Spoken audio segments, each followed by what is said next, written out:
გაერთიანებული სამეფოს ლორდთა პალატის წევრი ლორდი მაიკლ ჯერმანი ამბობს, რომ მისი ინფორმაციით ბრიტანეთის მთავრობამ მზადაა ივანიშვილისთვის სანქციების დაწესება განიხილოს. ამის შესახებ მან რადიო თავისუფლებისთვის მიცემულ ინტერვიუში თქვა. ჯერმანის თქმით, ივანიშვილის დასანქცირების შემთხვევაში ბრიტანეთის ტერიტორიაზე ოლიგარქის ქონება გაიყინება მანამ, სანამ საქართველოში დემოკრატია არ გამოსწორდება.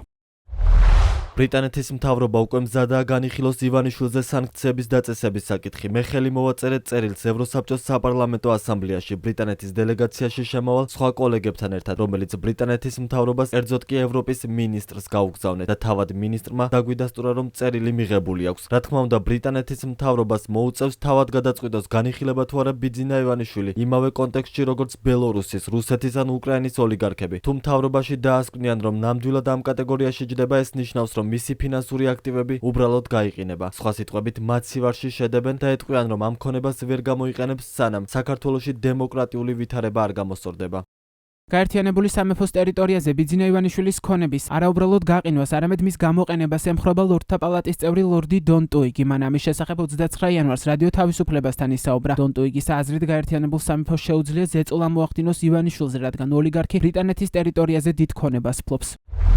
მე არ ვამბობ, რომ უბრალოდ ქონება უნდა ჩამოვართვათ. ჩვენ ეს ქონება უნდა გამოვიყენოთ. მაგალითად, უკრაინასთან დაკავშირებით დისკუსიებში მივედით დასკვნამდე. საკმარისი არაა რუსული აქტივების მხოლოდ კონფისკაცია. ეს აქტივები უნდა გადავცეთ უკრაინელ ხალხს, რათა თავიანთ ქვეყანას თავისუფლება შეუნარჩუნონ და ხელახლა ააშენონ. ბატონ ივანიშვილს ბრიტანეთში უზარმაზარი ქონება აქვს და იმედი მაქვს, რომ ჩვენი მთავრობა ამას გააცნობიერებს. დარწმუნებული ვარ, მასზე ზეწოლა იქნება. აქ ევროსაბჭოს საპარლამენტო ასამბლეაში დიდი დელეგაცია გვყავს. მეტწილად ახალი წევრები დაკომპლექტებული და ვფიქრობ, მას შემდეგ რაც აქ მოისმინეს, ისინი დაბრუნდებიან და მინისტრებსა თუ პარლამენტს ეტყვიან. ჩვენ ვხედავთ, რომ ეს ადამიანები ბრიტანეთს იყენებენ სიმდიდრის მოსახვეჭად, სიმდიდრისა, რომელსაც შემდეგ თავიანთი ქვეყნის ხელში ჩასაგდებად იყენებენ. ჩვენ უნდა ვიმოქმედოთ და არა უბრალოდ ჩამოვართვათ ეს ქონება, არამედ გამოვიყენოთ იგი.